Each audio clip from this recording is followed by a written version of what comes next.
Well, nice to have you, Sylvia. Yeah, we have a city here called Sylvia Park. Are you from here, New Zealand? From Hungary. Wow, that's Europe. Okay, so see that later. Okay, you have ISKCON in Hungary too. Have you been anywhere? No, so fortunate to be here. I think Mataji has fed you a lot of information. Okay, we'll chant. Jai Radha Madhava Jaya Kunja Bihari Jai Radha Madhava Jaya Kunja Bihari Jai Radha Madhava Jaya Kunja Bihari Jaya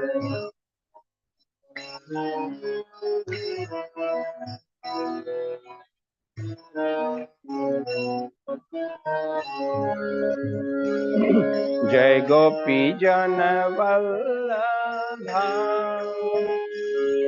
Jai Girvardhari Jaya Girvardhari Jai Vijayanavan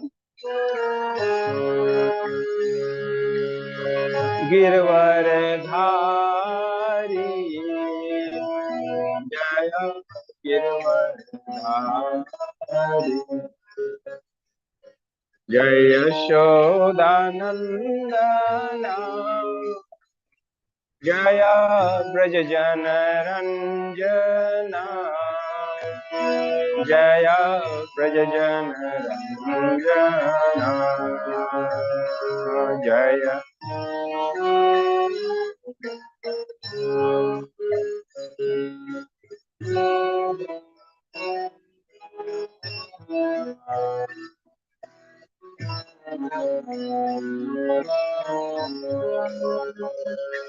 Jai Jamuna Tiravanachari Jaya Kunja Bihari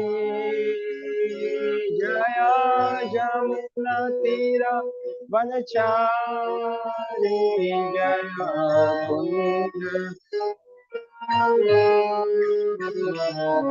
Jai Radha Madhava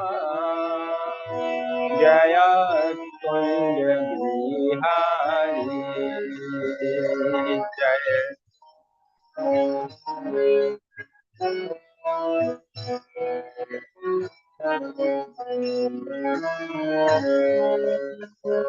Jaya Radha Madhava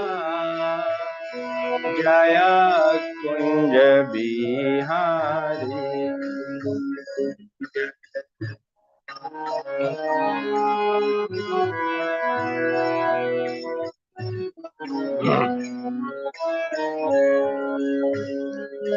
Hare Krishna Krishna Krishna Hare Hare Hare Rama Rama Rama Hare Hare Hare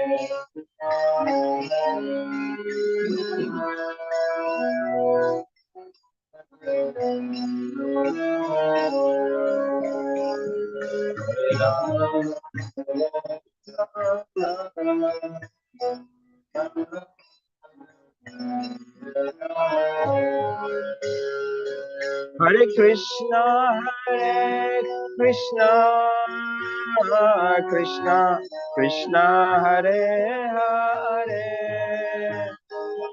Hare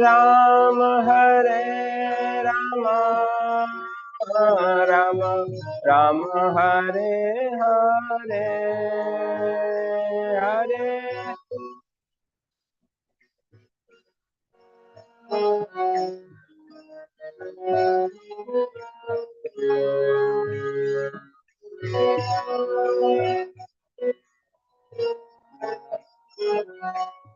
Rama Hare Hare Jai Radha Madhava Jaya Kunja Bihari Jaya Radha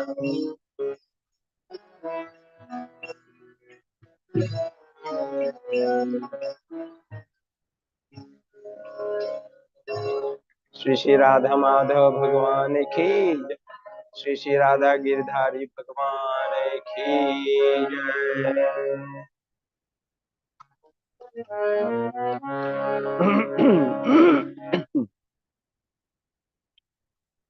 We'll chant some prayers to seek blessings from our acharyas, our gurus, our spiritual masters, and of course from the lordships.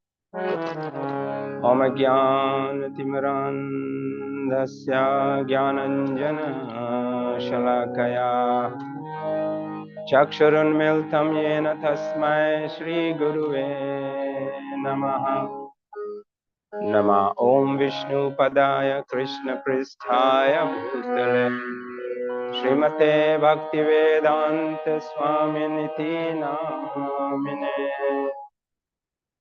Namaste Saraswati Deve Gauravani Pracharane Nirvishesha Shunyavadi Paschat Deshatarine Jai Shri Krishna Chaitanya Prabhu Nityanand Shri Advaita Gadadhar Shivasadi Gaur Bhakta Vrinda Hare Krishna Krishna Krishna Hare Hare Hare Ram Ram Ram Hare Hare Hare Krishna Krishna Krishna Hare Hare Hare Ram Ram Ram Hare Hare Hare Krishna Krishna Krishna Hare Hare Hare Ram Ram Ram Hare. Please repeat after me. Om Namo Bhagavate Vasudevaya.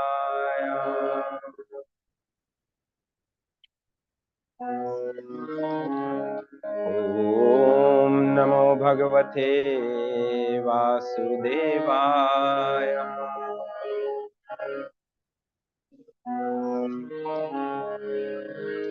Om Namo Bhagavate Vasudevaya.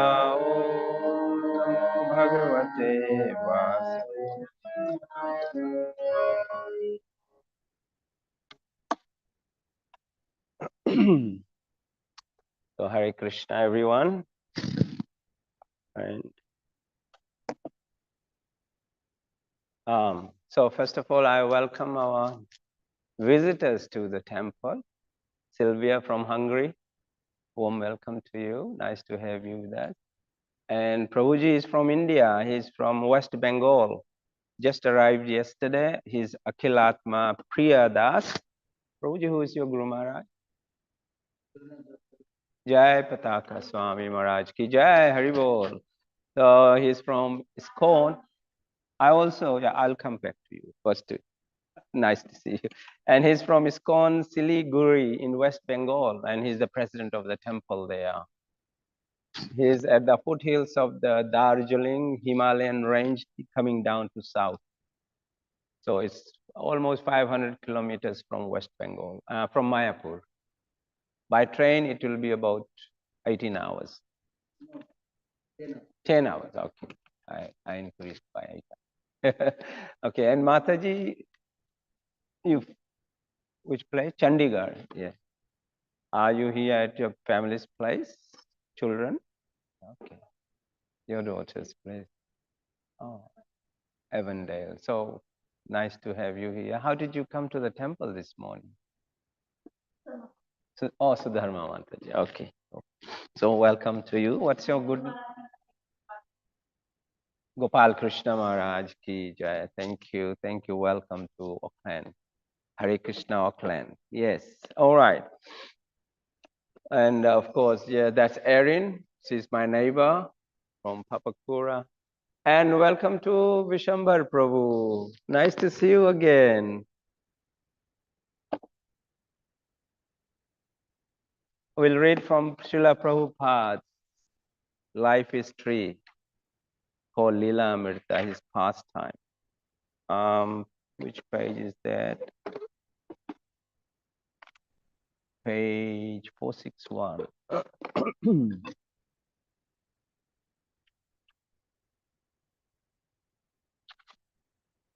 Yeah, 461.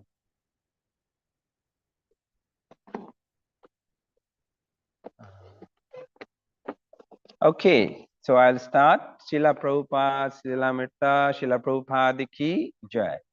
The title is Planting the Seed of Devotion, I think. That's what they talk about. Seed of Bhakti.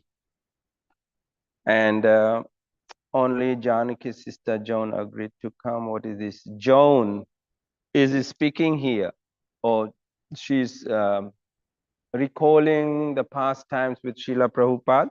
So these are the words of her. Little did I know what kind of wedding it would be. So they are going to a wedding probably. All I knew was that they had met a Swami, which is Srila Prabhupada, and were taking Sanskrit from him as well as attending his small storefront temple on 2nd Avenue in US. When I met the Swami, he was sitting beside the window in his front room, bathed in sunlight, surrounded by pots of prasadam, which he was distributing to the devotees who were sitting around him against the wall. I was a follower of macrobiotics and not so eager for taking this noonday meal. Oh, macrobiotic, not microbiotic. She was a follower of that. So she had some special food she was taking, not all what I think that's what she meant. When I entered the room, the Swami said, "Who is this?" And Mukunda said, Mukunda is now in Australia. What's his name? Mukunda Goswami Maharaj. Yeah, he's still there. So Mukunda Goswami Maharaj said, "This is Janaki's sister, Joan." Joan or Joan? "She has come from Oregon to attend the wedding." Swamiji said, "Oh, where is Oregon?" Oregon. Mukunda said, "It's 3,000 miles away on the other side of the United States." Wow, she traveled 3,000 miles to attend this wedding. And he asked, "Oh, coming from so far, very nice. And when will the other members of the family arrive?" Then I said, "I am the only one who is coming from the weddings, for the wedding." "Swamiji," he said, "never mind. It is very nice that you have come. Please sit down and take some Krishna prasadam." He offered me some dal, a rather moist sabji, yogurt, salad, and chapatis. But because I was a devotee of macrobiotics, all of this prasadam was very unpalatable to me. Practically speaking, it was sticking in my throat the whole time. So she ate it actually.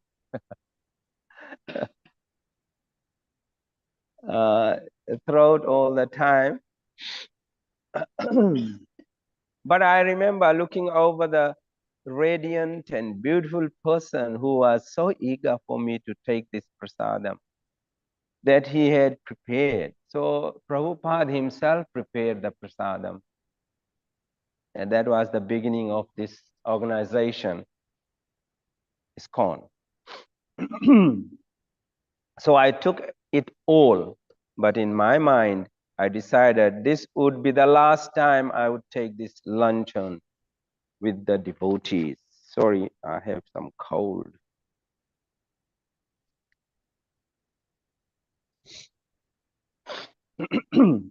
At any rate, somehow I finished the meal, and Swamiji, who had been looking over at me, said, "You want more?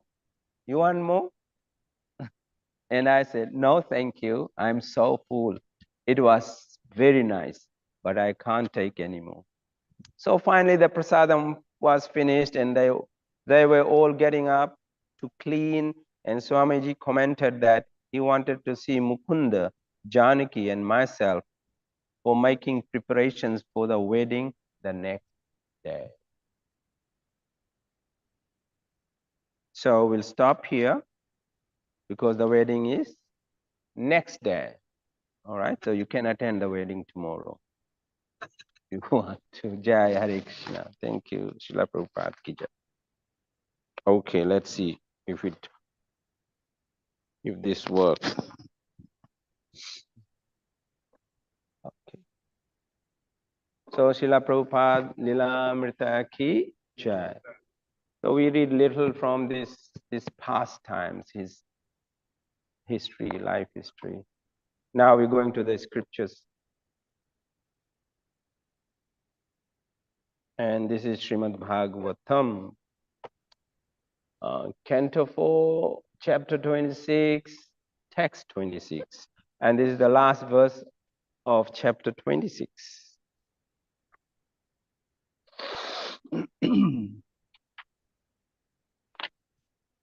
26, 26. Krishna.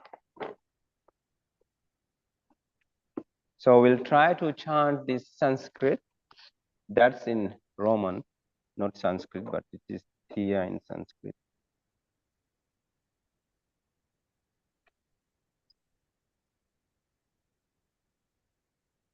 Okay. We'll read word by word before we try to chant it. So please repeat after me. Tanme prasida suhirda krita kilbishasya vairam gatasya mirgayam vyasan aturasya kadevaram vashgatam kusma astravega virasta paumsnam ushati na bhajeta kritaye.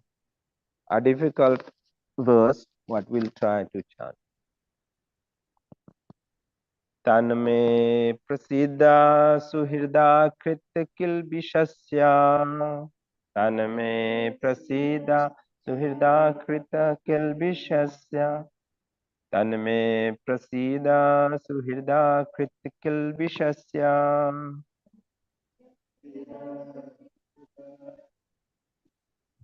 Swairam gatasya mirgayam vyasanutrasya. Gatasya mirgayam vyasan.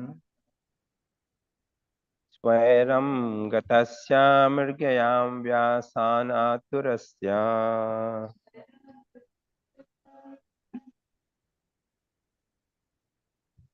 Kadevaram vashgatam kusma astravega.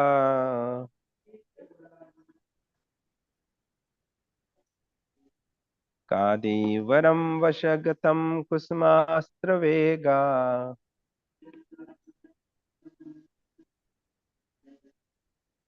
Virasta homsnam ushati na bhajeta kritye.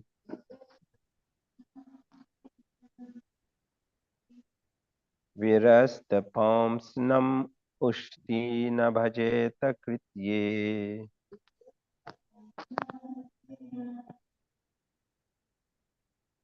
Okay, we'll not repeat this. We'll go word by word. Please repeat after me. Tat, therefore, may unto me.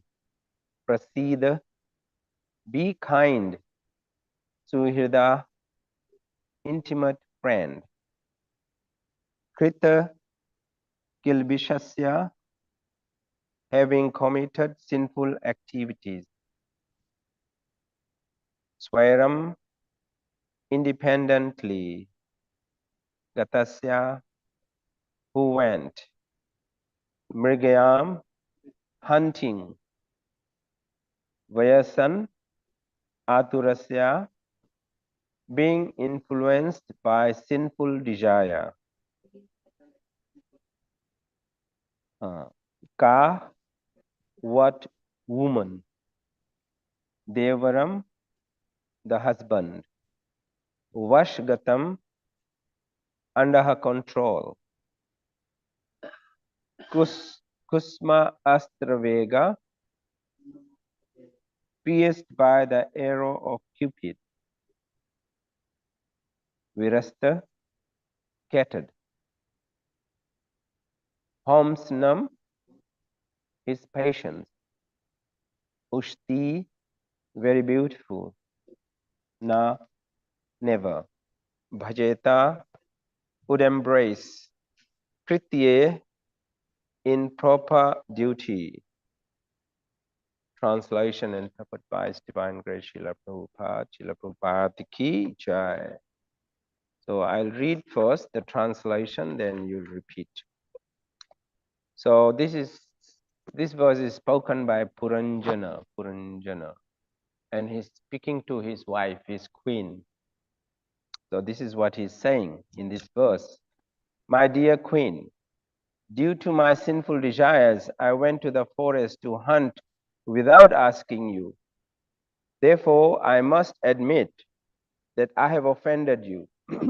Nonetheless, thinking of me as your most intimate subordinate, you should still be very much pleased with me. Factually, I am very much bereaved, but being pierced by the arrow of Cupid, I am feeling lusty. But where is the beautiful woman who would give up her lusty husband and refuse to unite with him? So please repeat, it's a bit long. My dear queen, due to my sinful desires, I went to the forest to hunt without asking you. Therefore, I must admit that I have offended you. Nonetheless, thinking of me as your most intimate subordinate, you should still be very much pleased with me. Factually, I am very much bereaved, but being pierced by the arrow of Cupid, I am feeling lusty. But where is the beautiful woman who would give up a lusty husband and refuse to unite with him?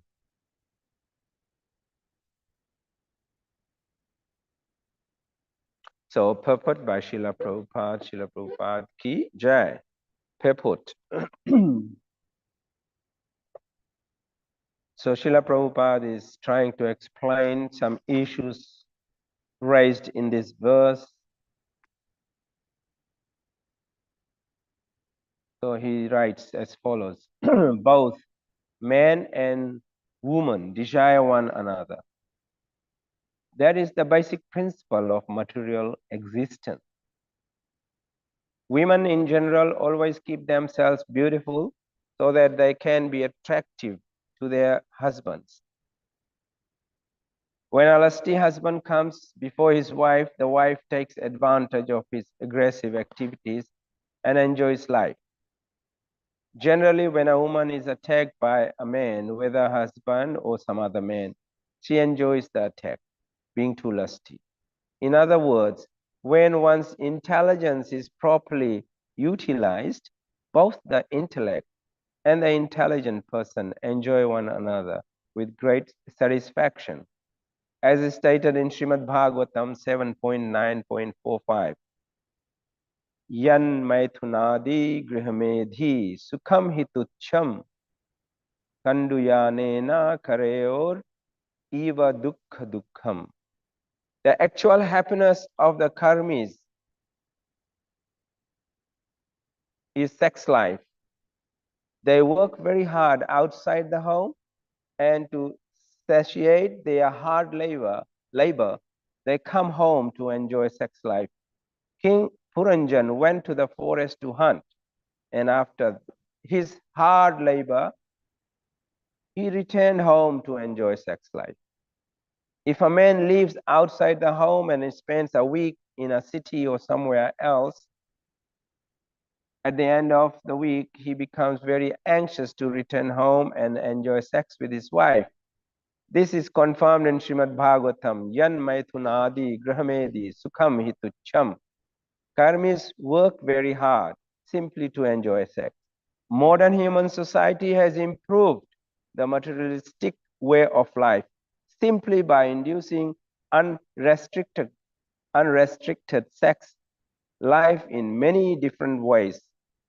This is most prominently visible in the Western world. Thus, and the Bhaktivedanta purports of the fourth canto, 26th chapter of the Srimad Bhagavatam, entitled King Puranjan goes to the forest to hunt and his queen becomes angry. Om Jnana Timirandasya Jnananjana Shalakaya Chakshurmitanyena Tatmai Nama Om Vishnu Padaya Krishna Pristaya Bhutale Srimati Tamal Krishna Goswami Namne Nama Om Vishnu Padaya Krishna Pristaya Bhutale Srimati Bhakti Vedanta Swami Niti. Okay, so I'll just repeat the verse and we'll discuss this. Hare Krishna. My dear queen, due to my sinful desires, I went to the forest to hunt without asking you. Therefore, I must admit that I have offended you. Nonetheless, thinking of me as your most intimate subordinate, you should still be very much pleased with me. Actually, I am very much bereaved. But being pierced by the arrow of Cupid, I am feeling lusty. But where is the beautiful woman who would give up the lusty husband and refuse to unite with him?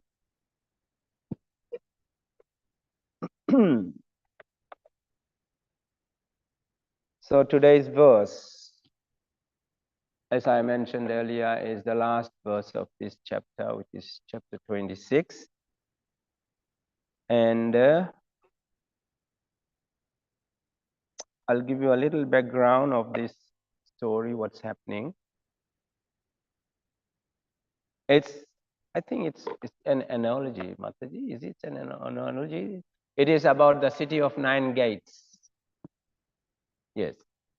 So it's the city of 9 gates. And what is that city? That city is our own body, actually.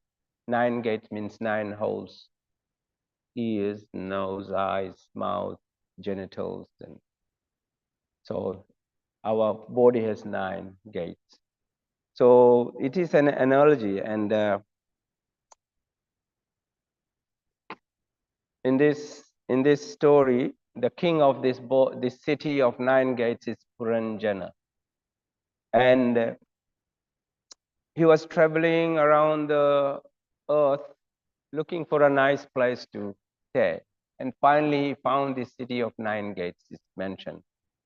And it was a beautiful place with beautiful gardens and trees and waterfalls and flowers and birds. So he liked the place. So he decided to stay there. And while he was moving around enjoying the beauty of the place, then he saw this lady with the with her servants and all that beautiful lady. And then finally they decided to stay together and enjoy each other. So that's the story. So it is mentioned in our scriptures, Hare Krishna Prabhu, Hare Krishna. Dharma, Artha, Kama, Moksha. These are the Purusharth. We should be performing this Dharma. The religiousness, Artha means working for money, Dharma. Your responsibility as a husband, as a father, as whatever your responsibility is. That's Dharma. Artha means earn money for living, survival. Kam means fulfill your desires. We have so many desires. And finally, it's moksha. Moksha means liberation. Work for your liberation, because after death, where are you going? Find out. And, this is according to our scriptures. This is not the end of life after death. Doesn't mean you are finished. Because we are not this body. The body dies. But the thing that's the consciousness that we have everywhere, we can touch, we can feel it. What provides this? The life force is the spiritual spark. And that spiritual spark is known as Jiva, Atma. That Atma is part and parcel of Krishna. So it doesn't die. It's just like eternal. Not like, it is eternal. Krishna is eternal. So its part and parcels are also eternal. And that's the living force that we have. So when we die, the Jivatma comes out. And according to our activities in current life, it is going to get another body. So this is the philosophy. So Dharma, Artha, Kam. So this King Puranjan, he did the Dharma, he did the Artha, and he was very rich because he was a king. Then Kam, now he's trying to fulfill all his lusty desires with a beautiful lady in that beautiful place. And then what happens? Because he's in illusion, he thinks this is all. Everything is this. So Narad Muni is a pure devotee of Krishna. And his job is to go and advise people about life and the goal of life and how to perform the right activities. So Narad Muni came to see him. And this before this incident, and told him about the goal of life. King Puranjana did a lot of sinful activities. He killed so many animals for his taste and also for sacrifices. And that time they were doing animal sacrifices, offering animals to some deities. Not to Krishna doesn't accept animal, and he denounces this kind of activities. He loves all the creatures because he created them. But there are some rituals mentioned in the Vedas which people were following, and King Puranjana was following that. Anyway, so Narad Muni taught him a lot of things from the scriptures and advised him that this is not the goal of life. The goal of life is to get out of the cycle of birth and death. You have to rise above all this, because you have to go back home. Our home, the real home, is the spiritual world where Krishna resides with all his devotees, and where there is no birth, no death, no old age, and no diseases. And that's what we are all looking for. We are looking for happiness. We don't want to get old. We don't want to be diseased, and so on. And we want to be happy. So But in this material world, it is not possible. It is mentioned that this place is Dukhalayam Ashashvatam. That means this place, this material world is full of miseries, eternally full of miseries. No matter what you try, how much scientific improvement we make, will not find that happiness. The only way we can get is to surrender ourselves, look for the real purpose of life, and that is something to do with spirituality. Okay, regarding sex life, Krishna says in Bhagavad Gita, in 7.711. Thank you. Let's see what Krishna says about sex. The Lord himself is saying. You did a lot of research, I think.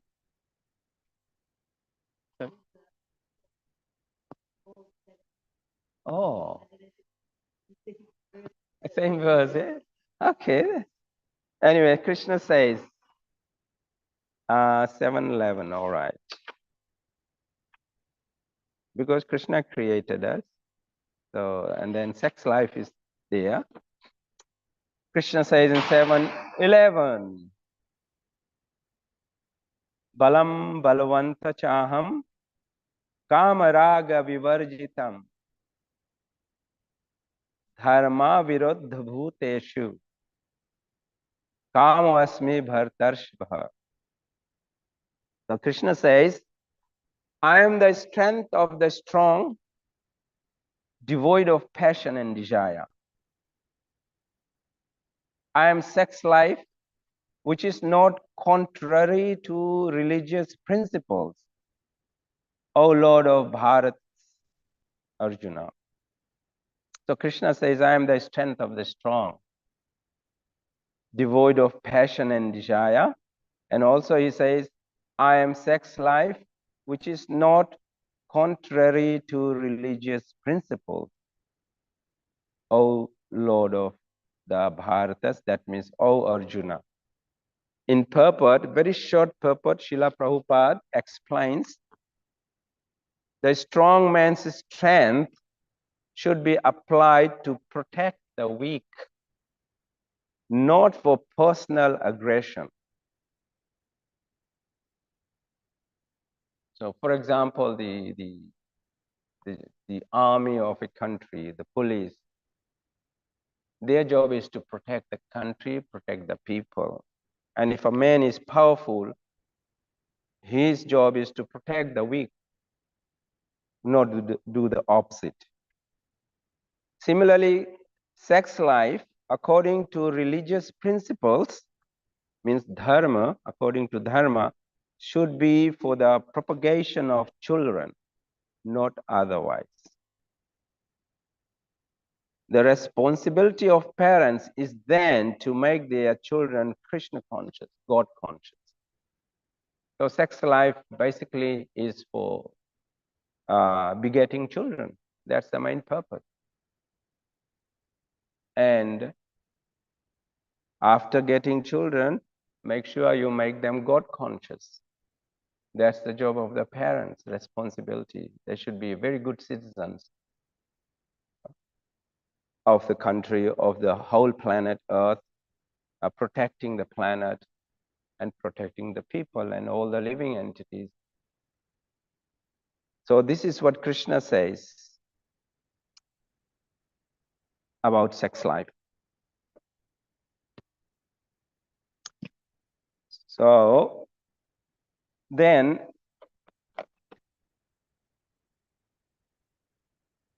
in a Vedic culture, in Sanatana Dharma, sex is only allowed in, there are 4 ashrams, means stages of life. Brahmacharya means, in English, what is brahmacharya? Student life. From age 0 to 25, you are a student. Brahmacharya, and then grihast. Grihast means you are married now. You have a partner, and it should be done according to the scriptures, You are wedded and you can have children. You work hard to look after them, lots of responsibility. Then you get children. So Gresta life is from 25 years to 25 years, 50 years. You stay in Gresta life. That's Gresta. After that is Vanaprastha. Vanaprastha means from 50 years to 75 years. That means now you're giving more of the responsibility to your grown-up children, and you are spending more time studying scriptures, association, doing prayers, getting ready to leave this world and going back home, back to God. That's, and after that, if you survive 25, 75 to 100 years, is sannyas. Sannyas is renounced order. Everything, you are not attached to the world anymore, but you are attached to Krishna. That should be the God. And you will be spreading the good word all over the world, which is very difficult for many people. So there are very few sannyasis in the world who have renounced the world, and like Srila Prabhupada, and he traveled the world 12 times around the world, giving this good message and good news, spreading this Krishna culture to and Bhagavad Gita knowledge to people around the world. And that's how this movement grew. And it's all over the world now. So there are 4 ashramas: student life, married life, and then retired life, and then renounced life. Sex life is only allowed in married life, not student life, not retired life, and not even in, definitely not in the last order, sannyas, that order, 100% now. So this is very, it is not allowed in other lives. But nowadays, who he is, because this knowledge is not there and system has changed, from teenage, this starts. Modern thinking, modern culture. Even the Indians are following that, which is very sad. And then there's lots of problem. It's not that they are enjoying themselves, the young people, and even all, just they are not enjoying. They're getting into problems. If teenage, they unite, they become pregnant. And then who is going to look after the kid? And then there's, what is the word? Abortion going on. Millions of children are killed in the world, and humans. It's not happening in the animal kingdom. The animals have a season to mate and have children. The humans have no season. Okay? So it's not happening there, but it's happening in we call ourselves the topmost in the animal kingdom. Very intelligent, but things don't look intelligent. Anyway, so this is going on, and there are many repercussions if you get involved in sex life from very early age. And of course, diseases are also there, and people commit suicide, especially in Indian community. If a girl gets pregnant without marriage, and then she commits suicide. She can't show her face to her parents and the society. So all these things are there. So that's why so much restriction is there in our culture, that this is only allowed in married life. From once you get married, that's okay. Have children, look after them, give them good culture, and so on. So this topic, there's more about it in Bhagavad Gita. It comes from lusty desires. And we'll look at some of the verses quickly. What Krishna says about this lust. It's from 337.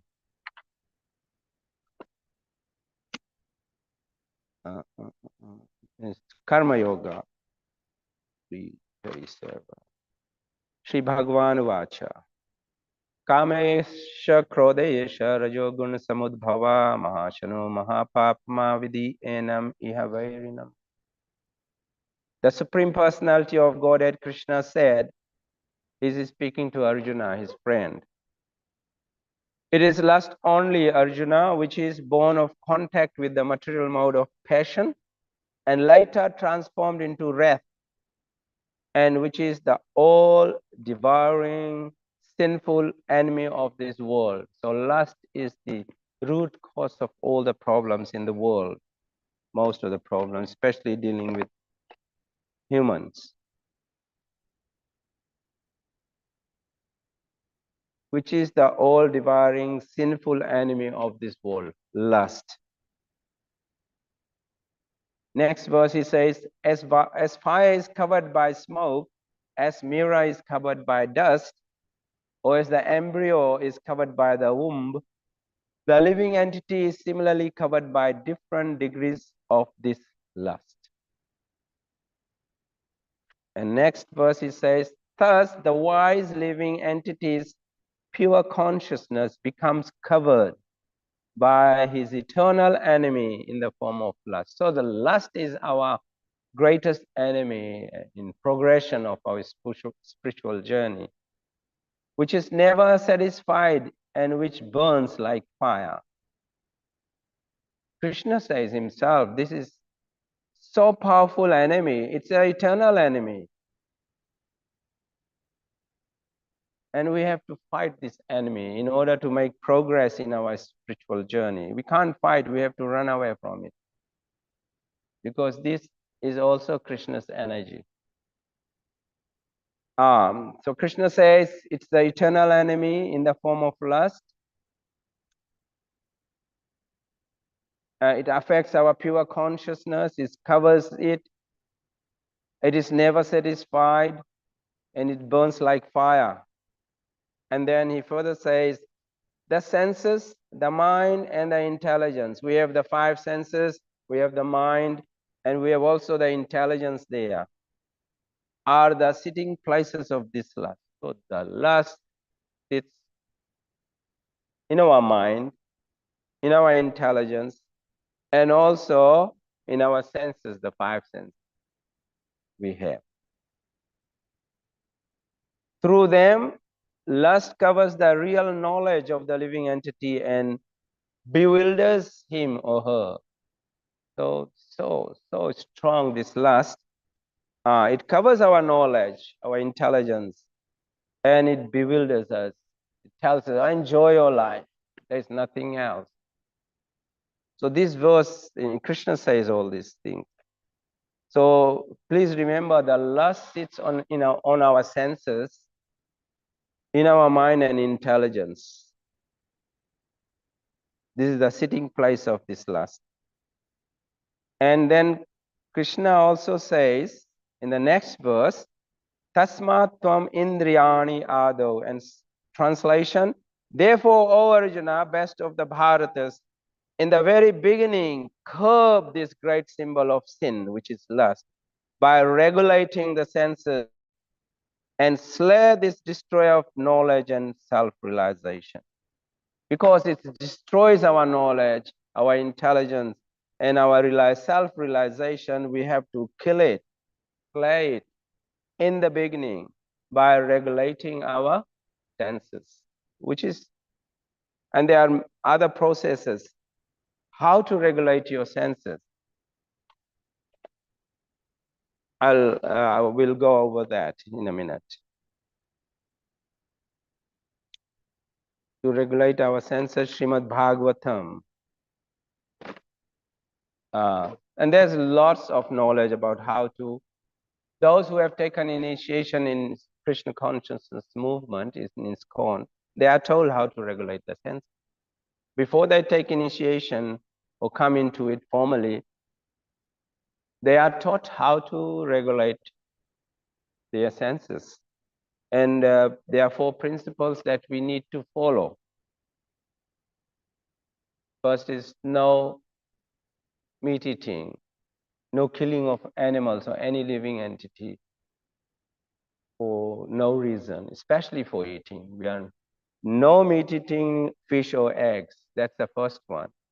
Second one is no gambling. We should not go to casinos or even at home or even in our mind gamble, gamble, gamble. No gambling.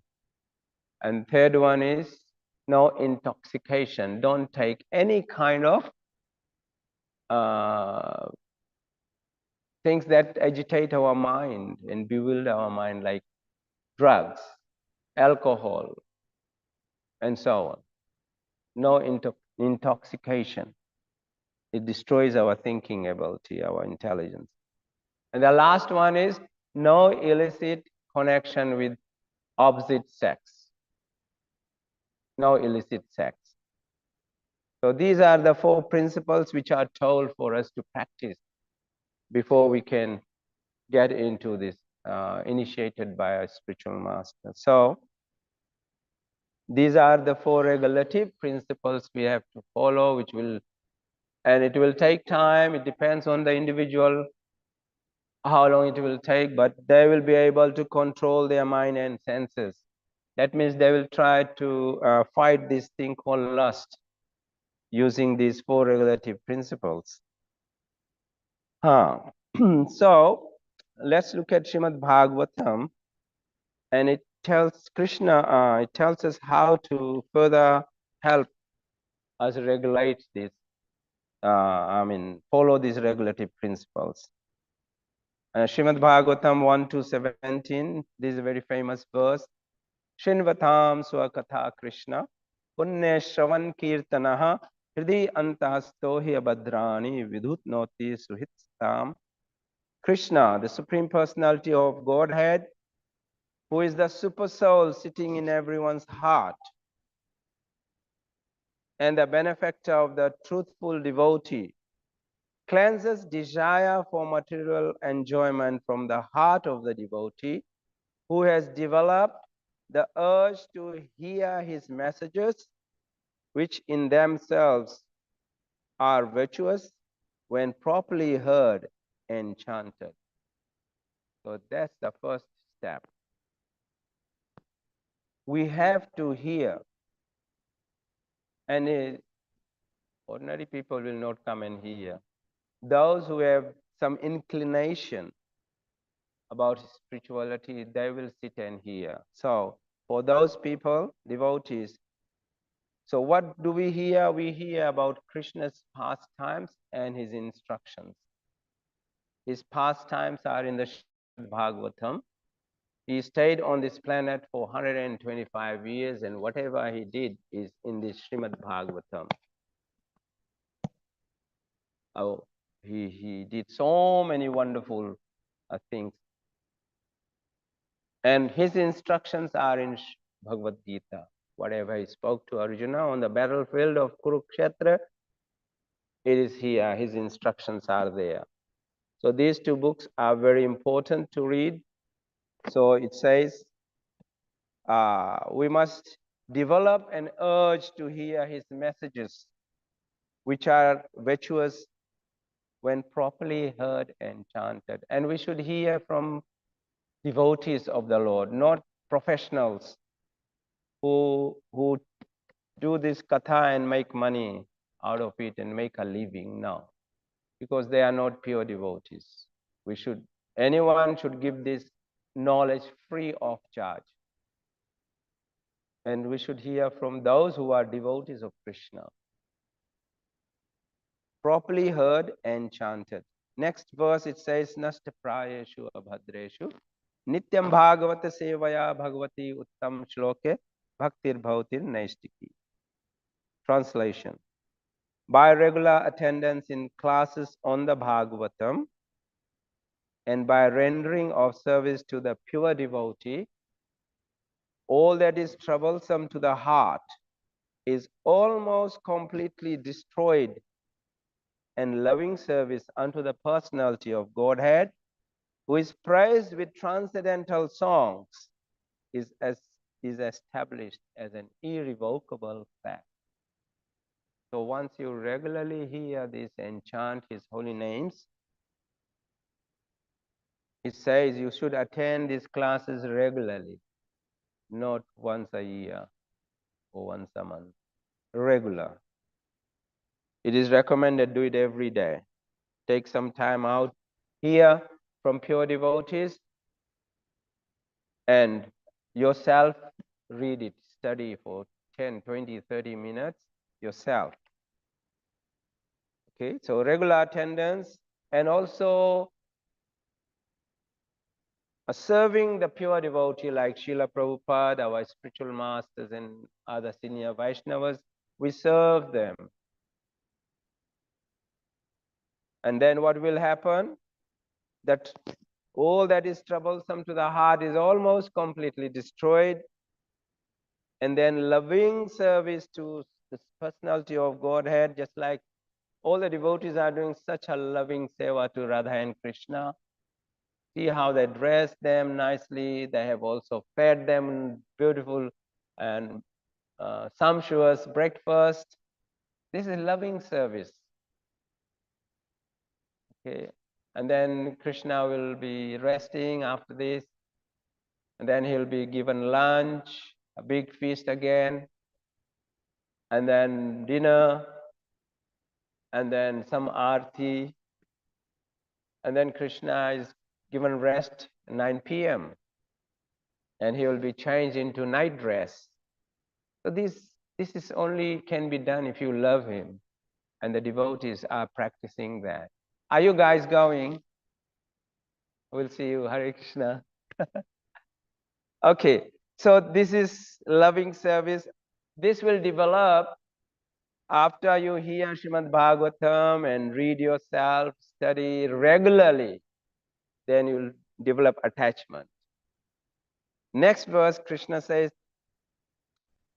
Tada rajastamo bhava kama lobha deschaye cheta ethe ranaviddham sitam satve prasiddhati. As soon as that irrevocable loving service is established in the heart, the effects of nature's modes of passion and ignorance, such as lust, desire, hankering, disappear from the heart.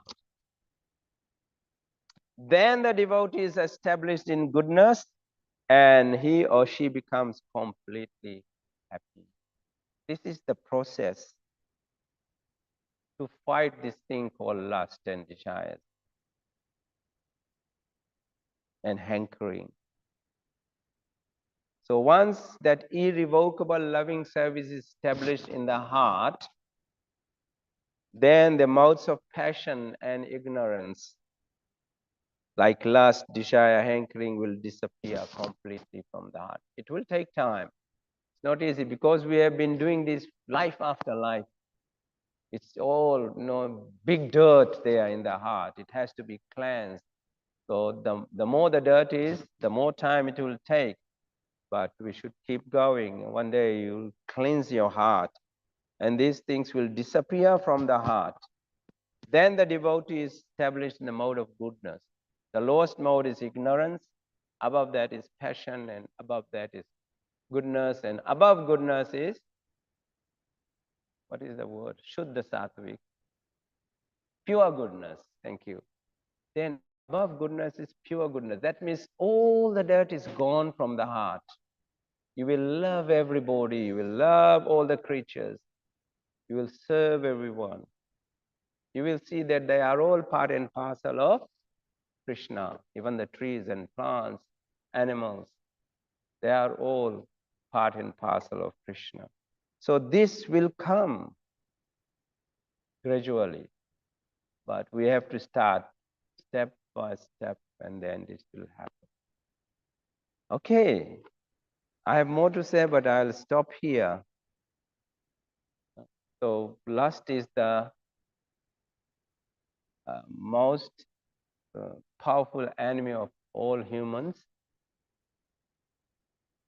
We have to curb it, and I have given you some what Krishna says about sex is not wrong, but it should be at the right time, at the right place, in the right ashram. And then it is only allowed in the 3 ashrams, stages of life, in wedded life only, marriage life. After that, you spend more time in studying Srimad Bhagavatam and so on. And then once a time should come in your life when you love. Okay, the word lust comes from the word love actually. Love is there in the spiritual world, selfless love, unconditional love. That's love. When it comes in the material world, it turns into lust. That's what the acharyas tell. And this, we think we are loving, but actually it is lust. So we have to transform this into real love, which is difficult. But if we follow the process properly and sincerely, it is going to happen. It will work. By our effort and the blessings of our spiritual teachers and blessings of the Lord, we'll be able to achieve that stage of loving. And then we are qualified to go back home, back to God. All right, I'll stop here. And yes, any comments?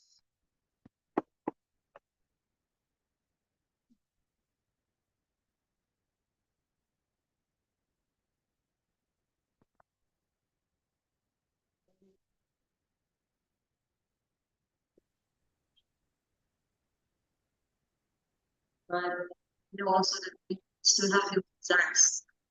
So how can we love God most? How can we love God with those material desires? We still definitely you are right. Yes, these material desires don't go out of the. It's not our heart is not cleansed of these material desires easily. It will be there, but our acharyas say, sorry about you sitting on the floor. You should continue your devotional activities and be in association of devotees so that they also help you and follow the instruction of your spiritual master, your guide and his guru with their blessings. You keep on trying, don't leave it. You will attain that. Just keep on going sincerely and praying. Prayer is very important. Pray to the Lord, pray to your guru, pray to the acharyas. Please help me because I have no power to get rid of this lust in our heart, in my heart. I have no power. Only you can do it.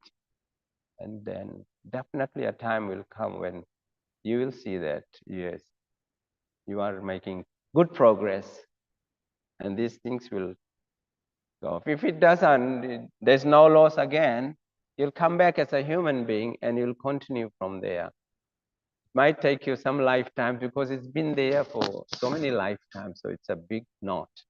It has to be cut. And spiritual teachers help to cut that with their knowledge.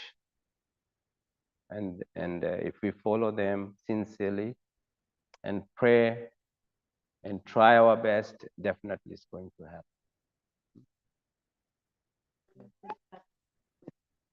Yes.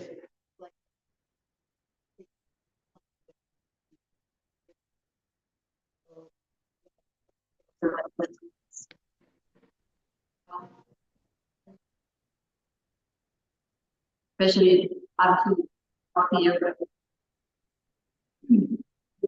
Actually, there's an operation going on. There's a surgery, they call it total surgery. That when we humble ourselves, when we are open, and the surgery doctor, the supreme surgeon, by himself, will come with knowledge, sort of cut through, as you said, cut through the ignorance. Yes.